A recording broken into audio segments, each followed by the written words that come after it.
agaasimaha guud ee wasaaradda beeraha Soomaaliland Cabdullaahi Farax oo ay weheliyaan taliyayaasha ciidamada booliiska iyo asluubta ayaa maanta waxay kormeer hawleed ku tageen mashruuca Togwa Jaale halkaas oo wasaaradda beeraha Soomaaliland ay ka hirgelinayso isla markaasina ay ka beerayso dalagyo kala duwan oo loogu talagalay in ay quutaan ciidanka Soomaaliland waxaana ugu horeyn halkaas ka hadlay agaasimaha guud ee wasaaradda beeraha Soomaaliland Cabdullaahi Farax waxa uu sheegay in ay ka wasaaraddan ka go'an tahay sidii ay u soo saar lahaayeen raashin ku filan ciidanka Togwa Jaale ee ciidamada qaranka ee kala duwan ay gacanta ku hayeen oo ah dhul beereedkii ku habboonaa wax soo saarka dalka waxaan filayaa dhalinyarada Soomaaliya wada gaadhin beeraha Togwa Jaale iyo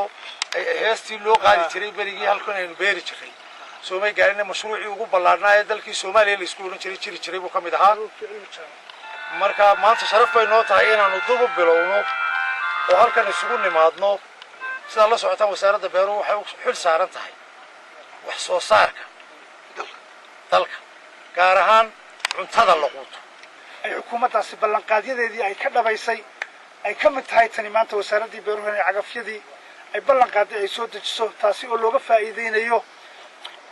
wax soo saarka mashruucan sidoo kale iyaguna waxa halkaas ka hadlay taliyaha ciidanka booliiska Soomaaliland Cabdullaahi Fadal Iimaan iyo taliyaha ciidanka asluubta waxaana hadaladoodii kamid ahaa aad baan ugu faraxsanahay anagoo dhulkii hayna inay wasaaraddan keentaan agabkii lagu shaqeyn lahaa wax meesha ka maqan bay ahaayeen haddaan saaro wax beertana waxay ahayd wax ma taqaanaa kharash badan naga baxo inkastoo Cabdullaahi waana dhaablis hore dawladda hore ahaayeen agafyo lahaayeen laakiin annaga waan ku faraxsanahay si gaar ah ugu faraxsanahay waxaan ciidan hadda bilow oo ma taqaanaa kor soo kacaya الحمد لله وعود ذلكنا خسارن منه وان موجود دونا وانا بلن قادينا ان مثلا لوكا بنار مثلا اود وين مثلا ان لغلي عقفته لغليو وان شقينو وان ما دمbe isugu nimaano iyadoo wadankii dalag lagu xisaabtamo